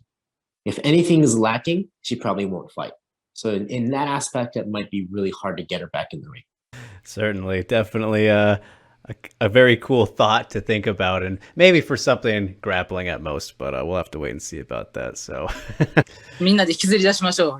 藤井さんを。Yeah, let's all drag her out. Let's all drag her and force her in the ring. Let's do that. There we go. Put it down. All right. I've taken plenty of your time. I appreciate you, as always, taking that time, Ayaka. And it's always very exciting getting to chat with you, and always very exciting getting to watch you fight. Always, make the best of each performance. So I can't wait for this rematch. It is probably the most excited I am for a fight in a good while. I can't wait for this one. I wish you all the best with the rest of training camp and leading up to the fight. Can't wait to watch it. And just big arigato gozaimashita for taking the time, as always. And I'm sure we will catch up again in the future. But until then, I wish you all the best. こちらこそありがとうございました。All right, Shingo, we are back to the end of yet another episode of Broadened Horizon. Broadened Horizon episode 14, a stacked 5-guest lineup. Very good stuff ahead of the doubleheader weekend, which I know you're oh so excited for, the Trigger event and Horizon 35. I am very excited for it. But yeah, community questions. We got some good ones in here today. Thank you to our askers, Ozeki Jim and at KingCO24. The usual suspects. We appreciate you guys so much. But you always provide the goods, so we don't need a lot of different people. But we'll get right into it here. Starting with Jim's questions, he has 3 for us, starting at the top. As international things are moving again, Shingo, as we can see from this weekend, he asks, could we see Aaron Pico in the featherweight tournament or another big Bellator name? Speaking obviously of a potential RIZIN featherweight tournament he's referencing. Obviously a potential featherweight Grand Prix tournament in the works. Still nothing confirmed, but the thing is, yeah, it would be great. It would be great to be co-promoting with Bellator again. Aaron Pico is a phenomenal athlete. And he's been on a roll. He's been proving everybody his value and his abilities. And he would be great one to bring to Japan and to put against any of our featherweights. And you know, it'd be very, very interesting. Now, obviously, you know, co-promoting, the hard part about co-promoting is that we all have a business to run and we all have our schedules to commit to, and we all have to, you know, book things in advance. So in order for this stuff to happen, it's got to be planned out, laid out, and discussed, you know, quite well. So right now with the COVID situation, the Japanese government being very conservative in their ways, it's very hard to commit to things, you know, like, because anything can happen at any moment. You know, like we had certain international fighters booked for New Year's Eve last year, and everybody was moving forward, working with the quarantine, and everyone was moving forward with this. And then 5 weeks out, the prime minister's like, okay, we're going to shut down the borders. Definitely. Like, so we never know what can happen. And when we do this when we're co-promoting, it affects both companies, right? So the more we plan out, the more work we do together, the more planning we do together, it damages us both when things happen. So you know, things that we can't control happen. So, you know, a lot of the stuff can be done. We want to do it. It'd be great. It'd be very exciting for everybody. You know, but we're gonna take, you know, slow baby steps right now. We just started opening up. You know, for the back-to-back events, I think we have 6 total international fighters across two events. So that's a good start. You know, then once we feel more confident, once we get to feel and understand how the government's going to function, what decisions they're going to make, I think we'll get more comfortable and committing to things. So yeah, the possibility is always there. The doors are always open. We want to do it great for everybody, but we've got to take baby steps at the moment. Yes. Don't want to rush things and then screw it up for both parties, like you said. And I mean, Aaron Pico, he's fighting this week or the next week too, if I'm not mistaken. So he's got to worry about that. And of course, there's guys like Patricio Pitbull who are also interested in competing in RIZIN, at least at some point. So that will be exciting if that can happen. But we got to wait till we get there, and they got to win their fights and get through them, all that kind of thing. But yes, so thanks for that one, Jim. As we move on to his next question, which I'm going to group with King Sio's first question as well, because they're kind of in the same realm. Because Jim asks, will any RIZIN fighters appear on the Tenshin Takaru card, or will it be exclusively K1 and Rise kickboxers? And then tagging onto that, King Sio asks, will Shingo have a role at the Tenshin Takaru event? Yes. So for me to answer that question is, I'm going to say, I can't say anything at this point. Well, because, you know, this is one of the things where it's a co-promoted event, right? Like with 3 promoters, not only 2. And when 3 promotions get involved, there's a lot of opinions,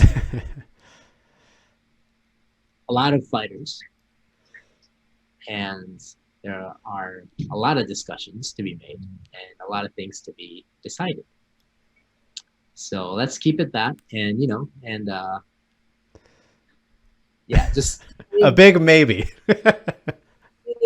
big maybe. Let's keep it in the gray zone. But, you know, we'll just all sit and enjoy and anticipate what kind of fights will be announced.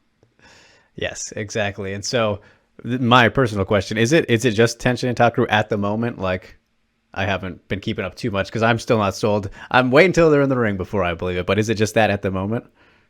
Yeah, that's the only card that's been announced at the moment. Okay. Yeah. All right. Just making sure. So, yes. And for June, right? June and 19th. Okay. All right. So, yeah, got some time there. We'll see how it shakes out.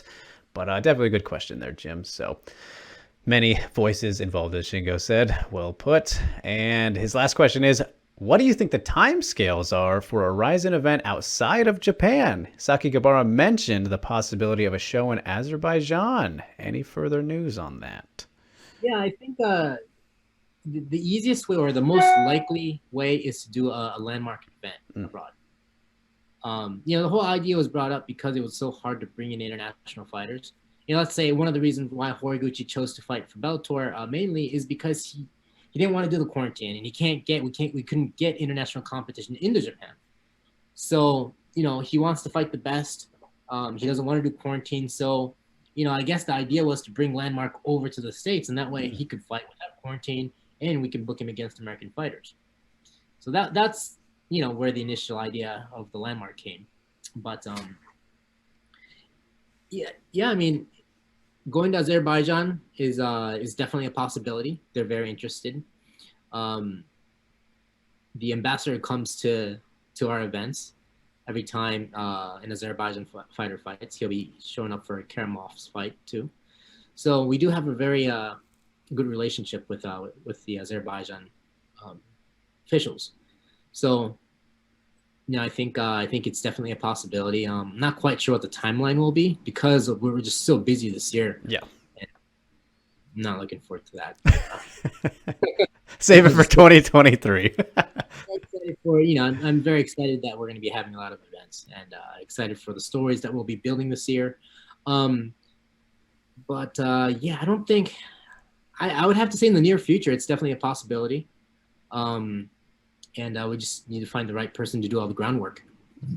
So, once that's identified, I think it's pretty easy, and I think everything would quickly get put into place once we find the right person to do the groundwork. Yeah, definitely a very cool thought, and appreciate that one, Jim. You're keeping me up to speed here. I didn't know Saki Gabara mentioned that, so that is definitely very cool news. And so you think it's most likely it would be a Landmark show before, let's say, a numbered event or even a Trigger. That's the most likely one. Well, the Landmark event makes sense during the pandemic. Yeah. I mean, obviously, if we're gonna do this, it would be great to have a big crowd. It'd be great to have. Why not show it to everybody inside the arena? Mm-hmm. The part of the RIZIN experience is the production and everything that we bring. So yeah, I think right now, as hopefully we're seeing the end of the pandemic, there's no need for it to be a Landmark event. Right. Okay. Yeah, it makes total sense there, especially as things are opening up plenty over here. But all right, those were Jim's questions. Appreciate you, sir. As we get to King CO's, always good stuff.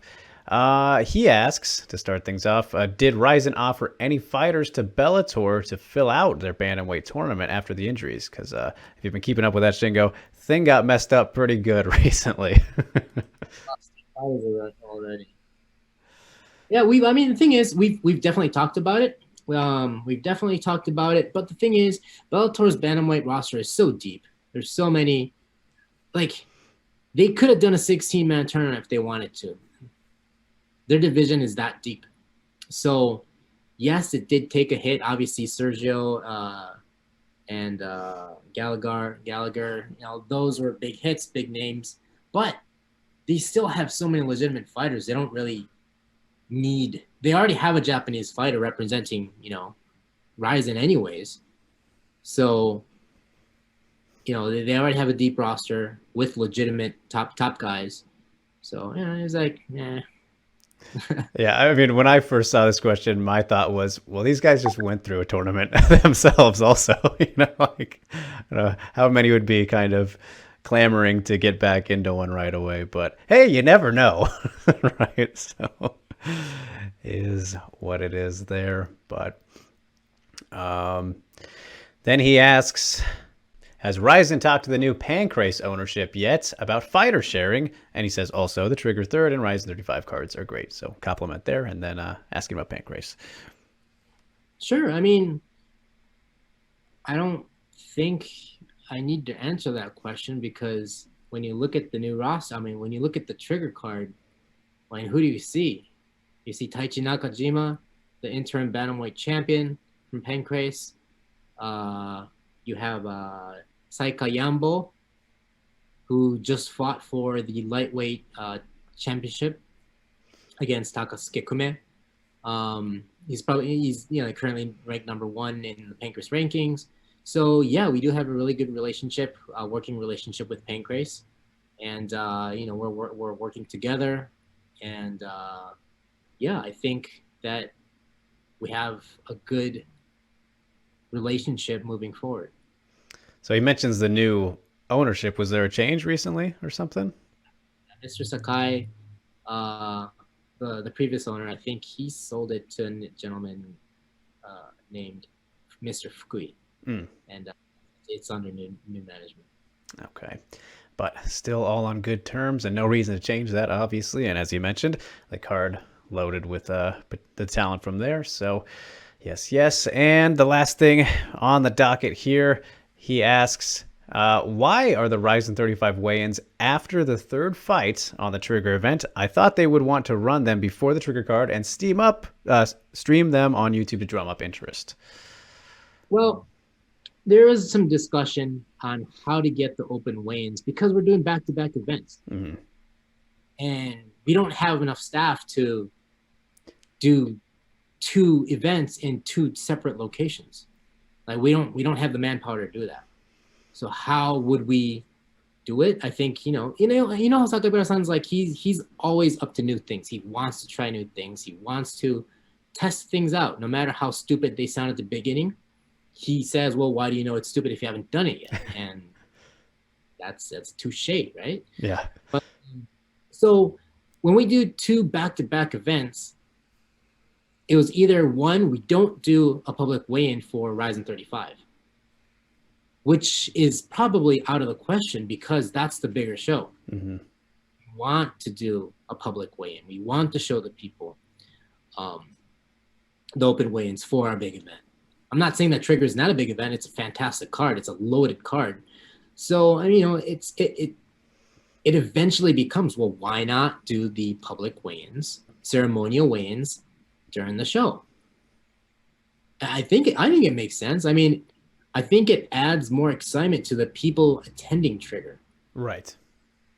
I mean, it would be great for fighters to be able to, not fighters, but fans at the Trigger event, be able to, watch the fights and then watch the public weigh-ins for tomorrow, get hyped for that, and get back into the Trigger event. So it's definitely something new. I don't think anybody's ever done it. Yeah, not that I can recall. It's good It's good promo for the next day. Yeah. So it's gonna suck for the staff. But still, that's the most efficient way that we could think of to get everything done with under all the given circumstances. Yeah, and like you said, I mean, it's worth a shot, and especially, it's not like you guys do, back-to-back events all the time either, so see how it goes. And I agree, it's kind of a cool thing to be like, especially for, let's say, somebody who, for some reason, isn't quite sold or something on the event the day after. Oh, maybe they will, depending on how things go there, and see everybody that's there if they didn't know and whatnot. So I think it's a great experiment for sure. And think about it this way. It's intermission. So that's your only intermission you're going to get. Yes. Right? No 2-hour intermissions, but where nothing's going on either. You're getting something. It's something new. It's look at it. If you're not interested in the public weigh-ins, just think about it. It's intermission. Yes, exactly. So that is the best way to put it. But all right, we will wrap it up there. That was a good 6 or so questions from both of these fine gentlemen. Thank you so much to @KingCO24 and @OzekiJim. Check them both out on Twitter if you are a diehard RIZIN fan, and you probably are if you're here. Appreciate you so much for tuning in. And thank you, Shingo, as always, for coming along for the ride as we had, like I said, another great 5-guest lineup for all these fighters competing this weekend. RIZIN Trigger 3rd and RIZIN 35, 2 fantastic shows. We got a cage and a ring back-to-back with RIZIN rules. What more could you want? So tune in for that. And tune in next time, you guys, once we are back for episode 15. What that will be, you'll have to wait and see, but always working on things. So appreciate you very much, you guys, and we will see you next time.